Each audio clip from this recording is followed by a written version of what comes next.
As the world's tennis stars fit in their final preparations before the start of Wimbledon in a few weeks' time, one tennis club with big ambitions in Solihull is trying to make the sport accessible to everyone. Supported by the Lawn Tennis Association and their Open Court initiative, the Blossomfield club hopes to raise the profile of the wheelchair version of the sport.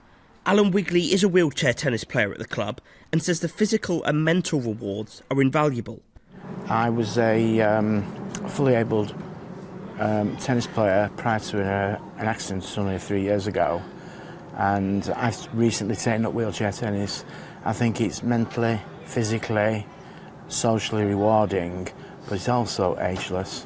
What would be great if this is successful, then we're going to look at other areas within particularly the West Midlands to see whether or not it's worth putting festivals on like this to expand the sport, and then perhaps even start a mini-league, which I don't think exists.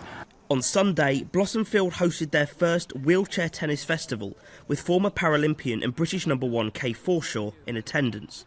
Kay says investing in the grassroots level of the sport is key to ensuring it's accessible into the future. Becoming a Paralympian doesn't happen unless you have this foundation and these grassroots and the community and people supporting one another in terms of sort of development.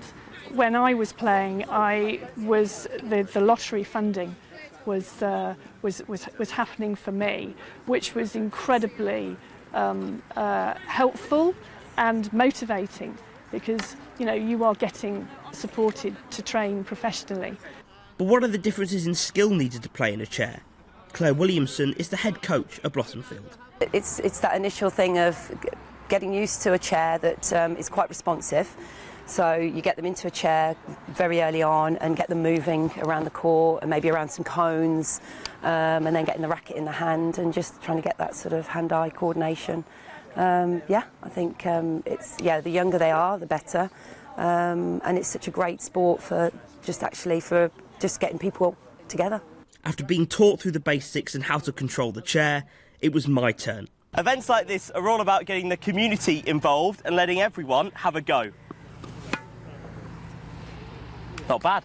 With high hopes of eventually being able to start a competitive wheelchair league in the West Midlands, Blossomfield are serving up the opportunity for players of all abilities.